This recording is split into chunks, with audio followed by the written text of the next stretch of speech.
Só possa continuar concluindo nossa força, mantendo nossa energia próximo de Ti.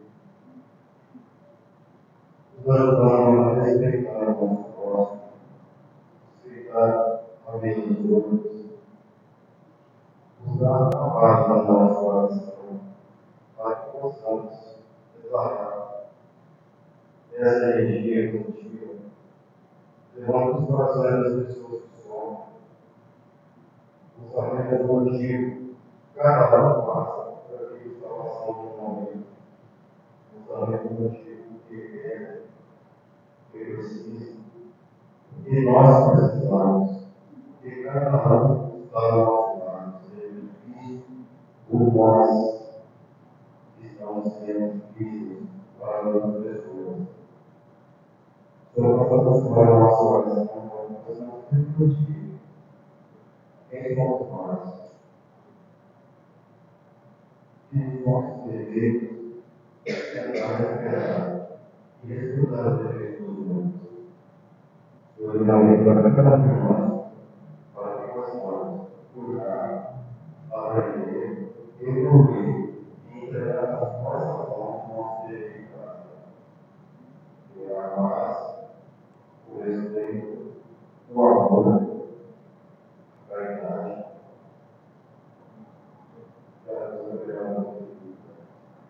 Obrigado por espirituais da casa, obrigado a todos. Nós agradeceremos a você por nós nos Deus para onde é muito especial, onde é nós precisamos dentro de nós, para alimentar o novo campo de nós, que é a paz.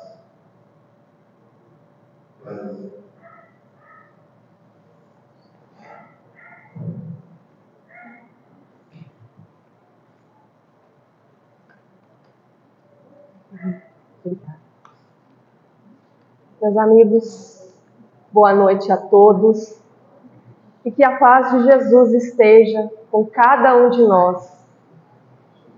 Tá ruim? Tá ruim. Você pode regular. O som tá ruim. Estão reclamando do som.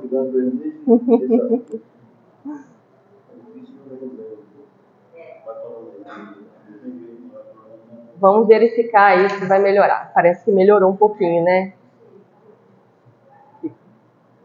Bom, vamos lá.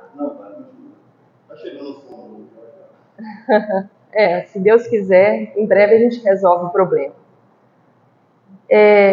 O estudo da noite de hoje é acerca da paz.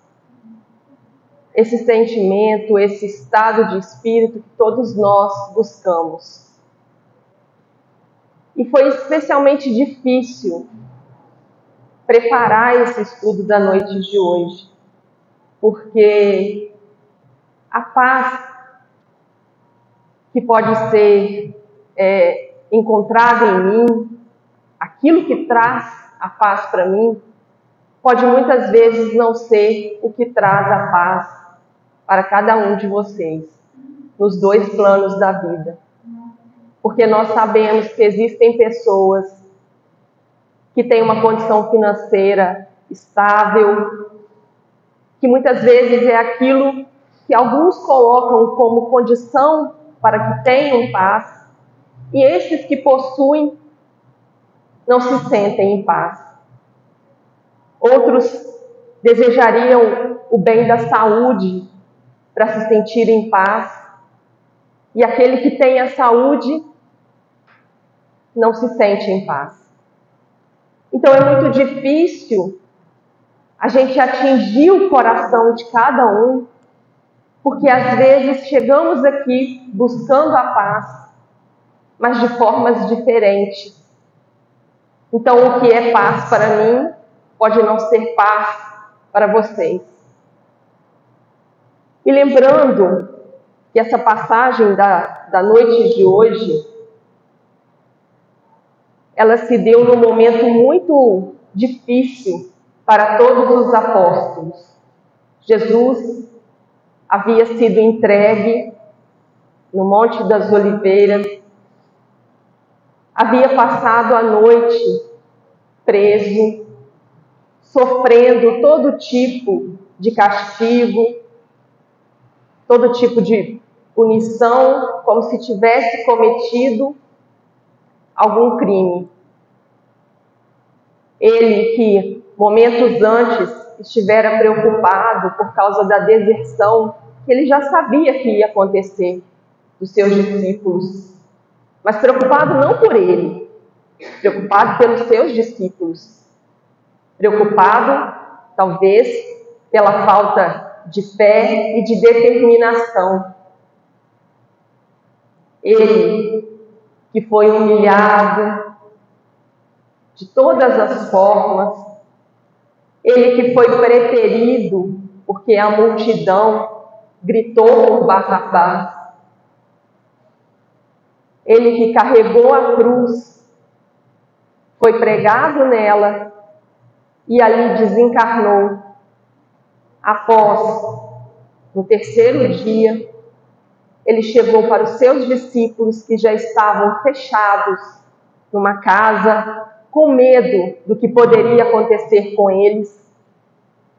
Ele chegou não recriminando aqueles que o abandonaram, ele não chegou traçando novos planos de trabalho, traçando novas diretrizes de como arregimentar a igreja, de como levar a boa nova. Ele chegou simplesmente e disse: a paz seja convosco.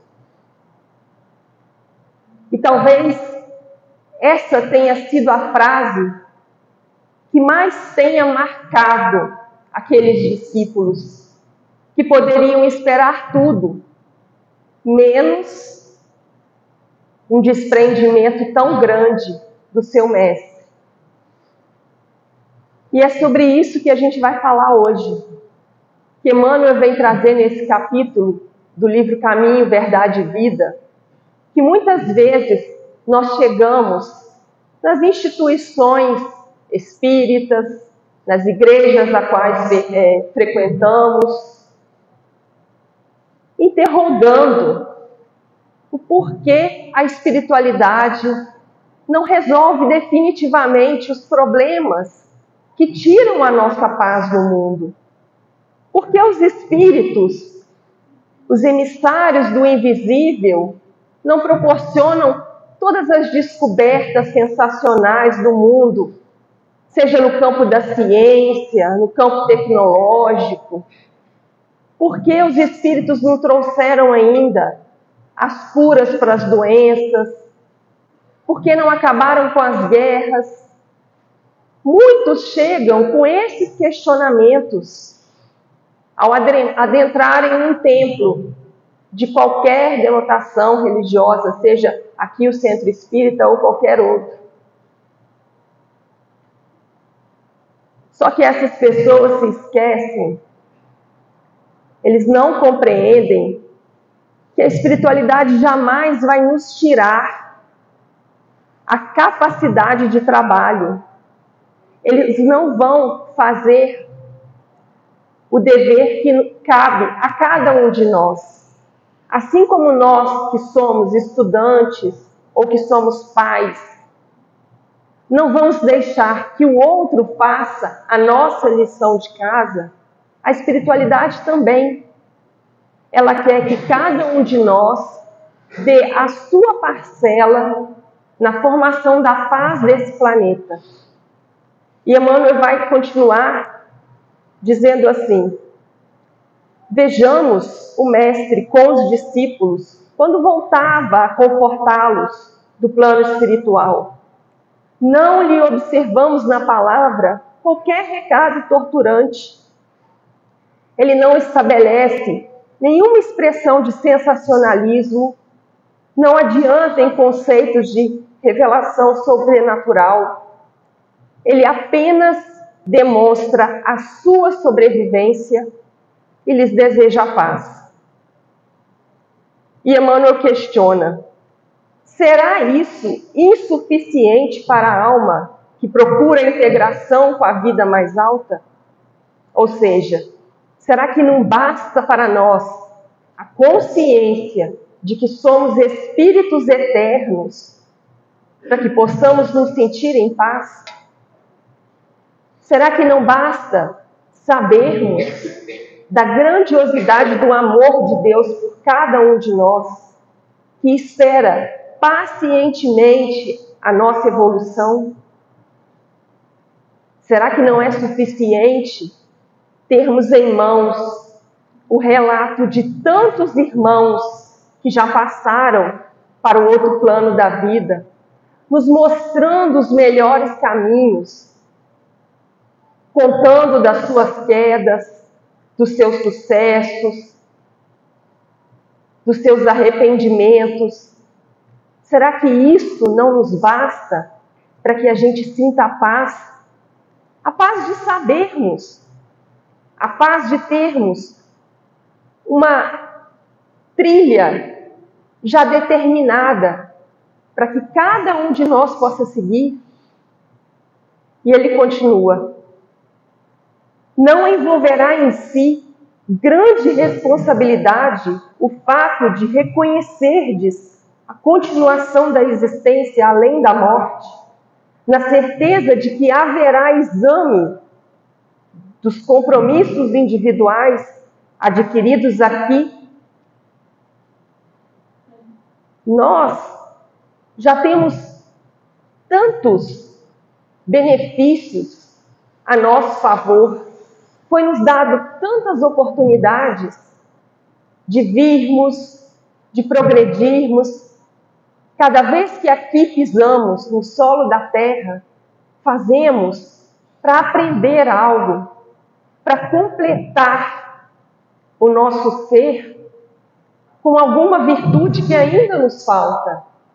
Será que isso não é o bastante para que a gente se sinta tomado pela paz do Cristo? Trabalhar e sofrer, continua Emmanuel, constituem processos lógicos do aperfeiçoamento e ascensão. Mas muitas vezes esse sofrer não é um sofrer determinado pela espiritualidade superior. É um sofrer porque nós nos desviamos do caminho. Porque muitas vezes nos negamos de fazer o trabalho que nos compete.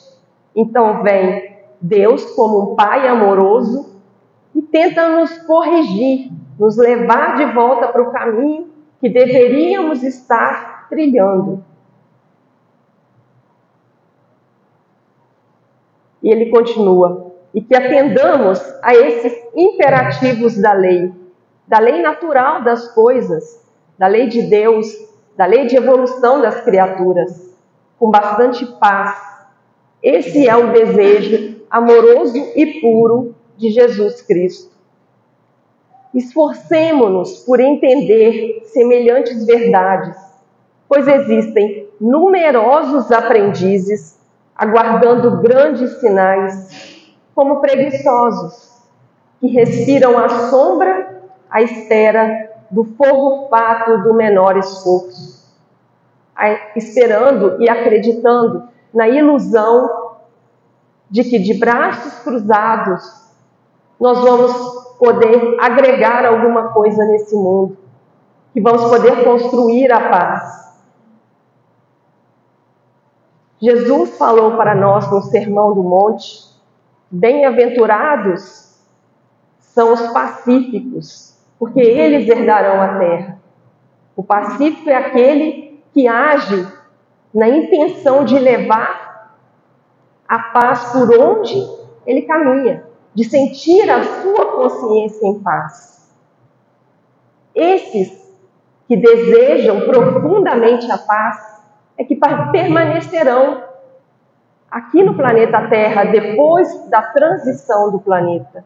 Porque nós sabemos que muitos não terão mais o direito de permanecer aqui. E não que isso seja um castigo. É muito importante a gente frisar que isso é adequação.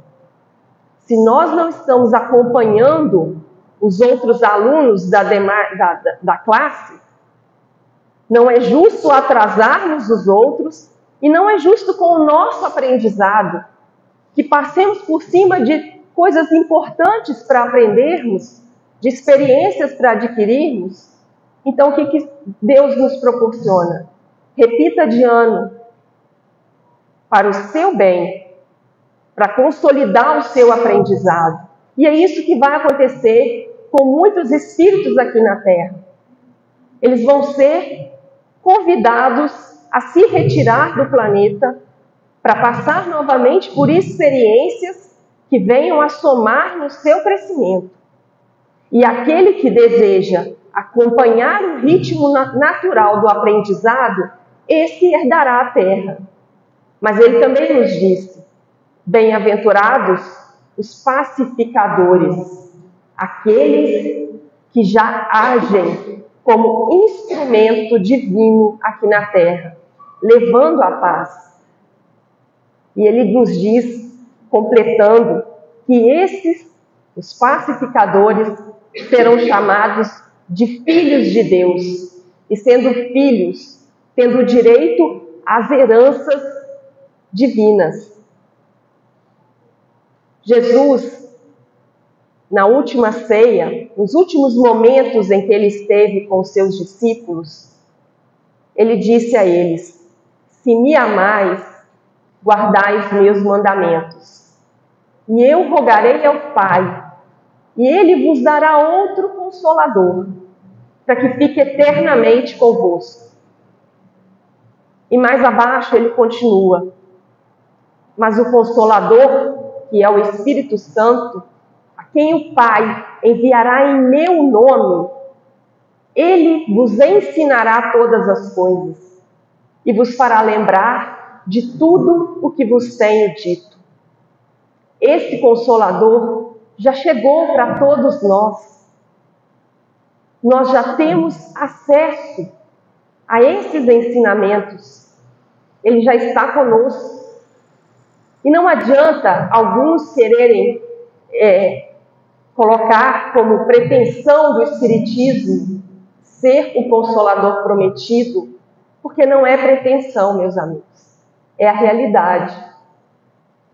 O Espiritismo veio trazer de forma clara todos os ensinamentos que Jesus nos passou de uma maneira um pouco velada, porque ainda não tínhamos a condição de entender em profundidade tudo aquilo que ele veio nos trazer. Então, quase 2000 anos depois, chegou a doutrina dos Espíritos, nos mostrando as realidades do mundo espiritual. E logo depois que ele fez essa promessa de que ele enviaria o Consolador prometido, ele disse aos seus discípulos: a paz vos deixo, a minha paz vos dou, e eu não vou lá dou como a dá o mundo. Na época de Jesus, Roma era um grande império, e eles chegavam para aqueles reinos que eles queriam conquistar, subjugando, é claro, aquela população, mas em troca disso, eles ofereciam a paz. Era aquilo que era conhecido como a Pax Romana. Então ele garantia uma determinada paz com os seus vizinhos, o povo ficava livre de guerras, mas de uma certa forma subjugado aos romanos. E Jesus foi bem taxativo ao falar que a paz dele era diferente da paz do mundo. Não era a paz que Roma estava prometendo, aquela paz que era simplesmente a ausência de guerra. A paz do Cristo é outra. É a paz da certeza do trabalho realizado, do dever cumprido, da consciência reta, de ter a aprovação do tribunal mais ferrenho que nós podemos enfrentar, que é a nossa própria consciência.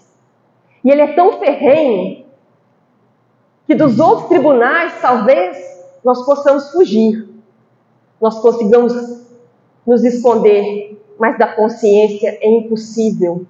Ela vai nos acompanhar onde quer que estejamos. Por isso é importante a gente olhar para dentro, porque hoje o nosso mundo, ele nos convida a olhar para tudo, para todos, menos para dentro. É você acessar uma tecnologia, acessar redes sociais. Você é convidado para uma série de coisas. E a partir daquilo ali, quantos não perdem a paz?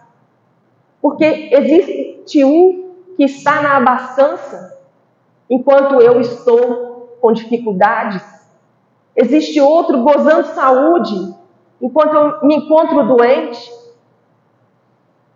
Tem outro que está ali, viajando, passeando, e eu estou aqui sem poder me locomover.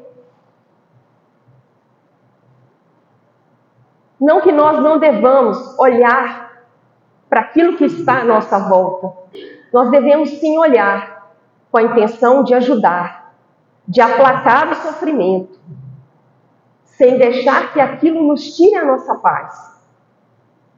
Nós temos que nos habituar a olhar para dentro, a saber o que se passa com a gente. Quantos de nós, no final do dia, tem aquela sensação de angústia, de aperto no peito, e não é capaz de parar para saber qual foi o gatilho, o porquê está sentindo aquilo, e trabalhar, e buscar, talvez se tiver sido uma desavença com um vizinho, com um parente, buscar reconciliação. Talvez se tiver sido um gesto, alguma palavra que eu tenha dito e não tenha soado bem aos ouvidos dos outros, buscar pedir o perdão, voltar atrás, reconstruir os laços. Às vezes nós passamos uma vida inteira olhando para tudo, menos para o que é fundamental, menos para nós mesmos. Talvez com medo de enxergarmos a realidade. Talvez com medo do trabalho que tenhamos que fazer. Mas essa oportunidade que nós estamos tendo aqui hoje nesse planeta, ela talvez seja a mais valiosa que nós já tivemos em toda a nossa existência como espírito. Porque hoje nós temos a ferramenta. Hoje nós temos o conhecimento. Nós somos capazes de olhar e já encontrar a ferramenta que se adequa exatamente ao conserto daquele problema que nós estamos apresentando. Emmanuel vem dizer no livro Vinha de Luz que é indispensável a gente não confundir a paz do mundo com a paz do Cristo. Ele diz que a calma que às vezes desfrutamos, a calma do plano inferior, pode não passar de estacionamento. Então, muitas vezes, quando dizemos, está tudo em paz, na verdade, estamos atravessando o pior momento para nós como espíritos eternos. Às vezes estamos naquele momento em que nos achamos mornos, indiferentes, frios à mensagem do Cristo. Esse sim, essa paz aparente, ela pode ser a destruição de uma encarnação. E Emmanuel continua dizendo que a serenidade das esferas mais altas significa trabalho divino, a caminho da luz imortal. Então, a serenidade que muitos espíritos desfrutam é fruto do trabalho, é fruto da sensação do dever cumprido. O mundo, ele consegue proporcionar certos acordos, certos arranjos, mas somente o Senhor pode outorgar ao espírito a paz verdadeira. E ele nos traz aqui chamando a atenção para algumas espécies de paz aparente que nós podemos estar desfrutando, que eu peço licença para ler, porque quem sabe esse pode ser o gatilho que vai fazer com que muitos aqui tomem um caminho diferente. Nos círculos da carne, a paz das nações costuma se representar o silêncio provisório das espadas. A paz dos abastados, inconscientes, é a preguiça improdutiva e incapaz. A paz daqueles que se revoltam no quadro de lutas necessárias é a manifestação do desespero doentio. A paz dos ociosos é a fuga ao trabalho. A dos arbitrários é a satisfação dos próprios caprichos. A paz dos vaidosos é o aplauso dos ignorantes. A paz dos vingativos é a destruição dos adversários.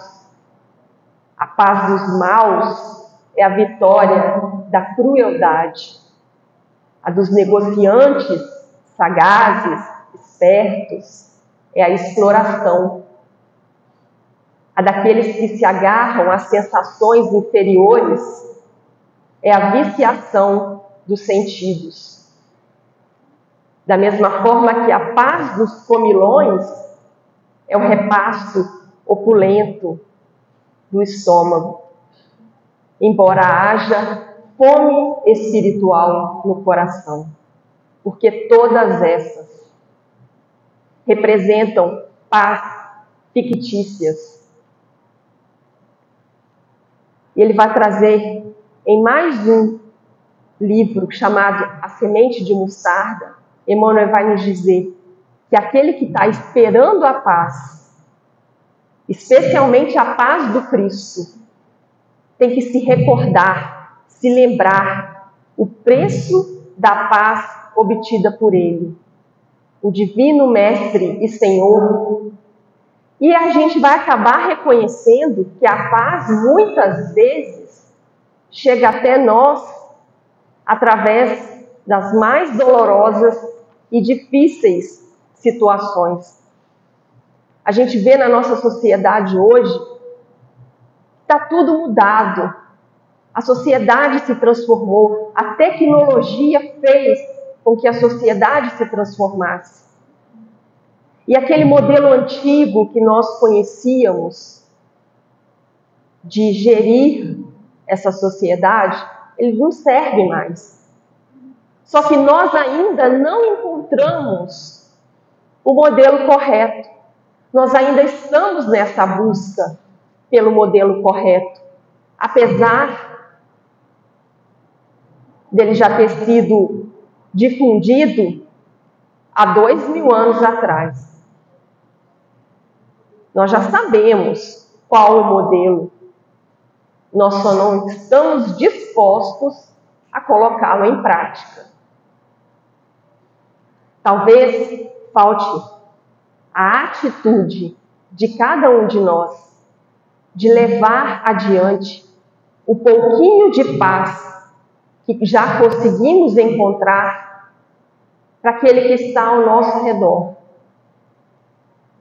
E eu me lembrei de uma história que eu vi há uns dias atrás, num estudo que estava fazendo, em que 5 jovens da mocidade lá de Belo Horizonte pediram ao senhor Honório de Abreu, um espírita que era muito trabalhador, ocupadíssimo, presidiu a Federação Espírita Mineira, esses 5 jovens pediram para que o senhor Honório fosse fazer um estudo para eles.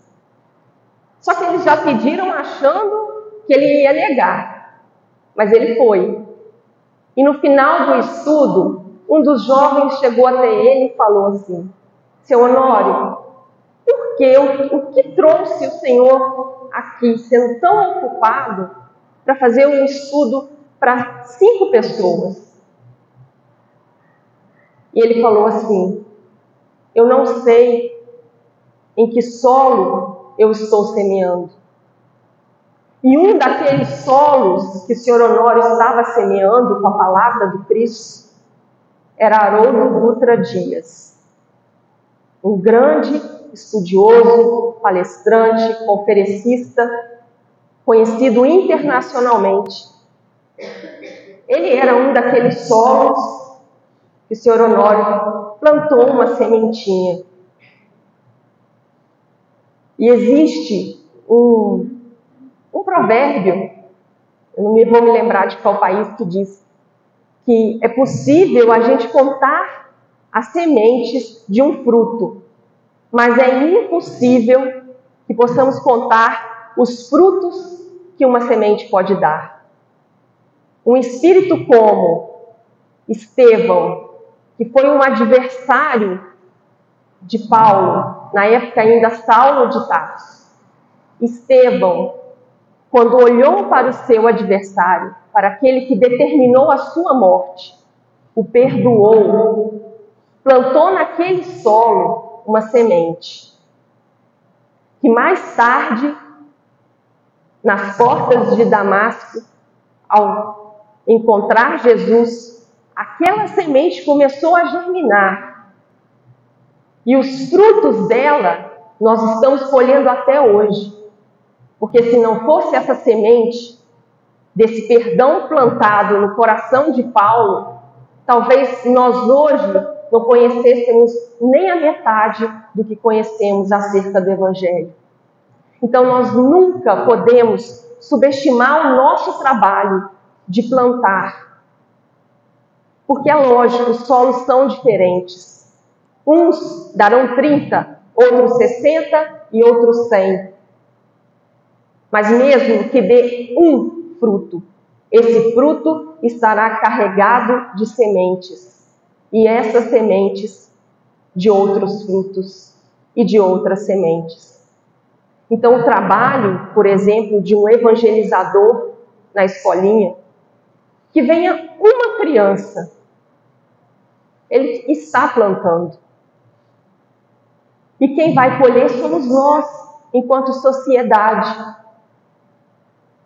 Porque a sociedade, ela nada mais é do que a reunião das nossas qualidades e também dos nossos defeitos. Como mudar? Como querer uma sociedade mais justa? Como querer a paz no mundo se nós ainda não encontramos a paz em nós mesmos? Teve uma época, logo após a pandemia, eu estava com o Fabiano, meu marido, fazendo um estudo online. E nós decidimos retornar esse estudo presencial. E ele acontecia toda sexta-feira, aqui nesse salão. E nós vínhamos todas as sextas falar para os espíritos. Porque nenhum daqueles que estavam nos acompanhando virtualmente desejou retornar para o modo presencial. Mas nós vínhamos.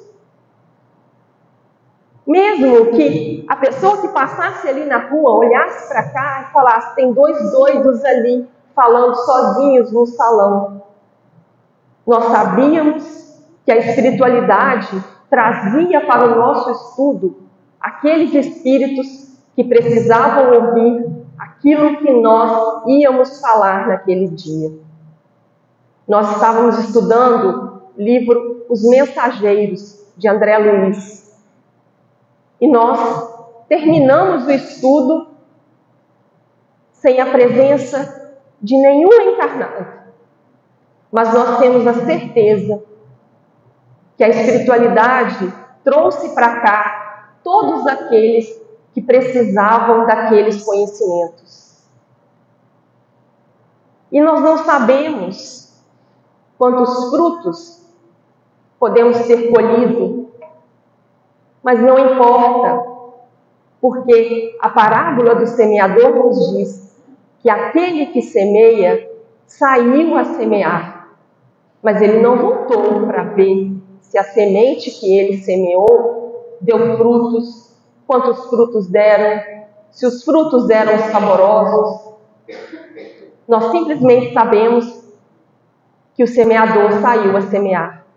Que nós, na noite de hoje, possamos nos sentir tomados dessa vontade sublime de semearmos, cada um da semente que já possui, daquilo que já construiu em si mesmo.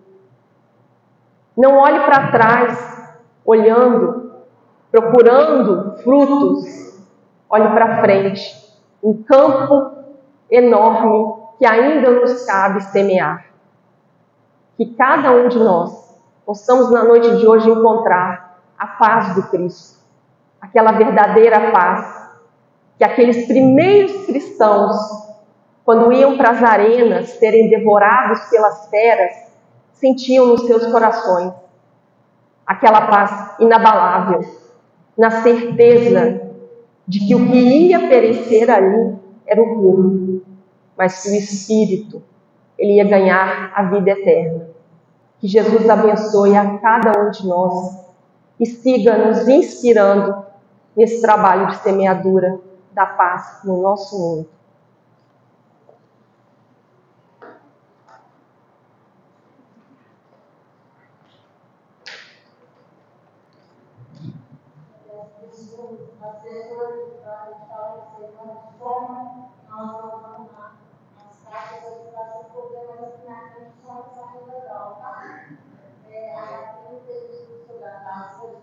Eu lembrei de Jesus quando ele vai para aquele povo já samaritano. Jesus fala para ele, sabia que todos os problemas que ela está enfrentando, começaram o problema de todos nós estamos enfrentando, quando Jesus foi falar com ele. E ela fala naquele momento de Jesus, perguntando se ele ia tomar com água, e ela estava pensando.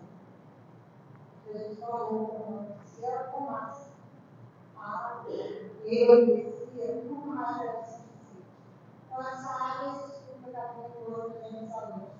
A gente fica com sede, nós estamos sedes, sem saber que a dor não é sozinha, muitas vezes nós estamos sentindo, e Jesus vem enxergar a nossa vida. Então, que a gente possa sempre levar no pensamento, buscar a palavra de Jesus, porque ela nos mata na sede. Ela vai tentar fonte de vida que eu acreditava muito.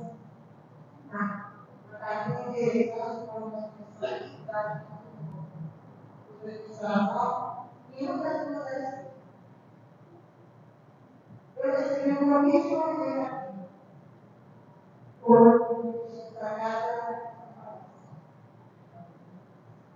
Então, não tem a casa de ninguém está por acaso. Vocês não querem essa palavra por acaso. Vocês não estão procurando esse tipo de acaso. Eu tenho uma vida a ser espírita. Ela convida a gente a modificar a nossa caminhada. Ela convida a achar da vida especial que falou. Ela nos para cada um. Nós precisamos eu necessitei muito da igreja. Fazer coisas sempre necessidade essencial. Muitas vezes nós não falamos. Eu gosto muito de quando o Espírito passa para os nossos lados. Eu abençoe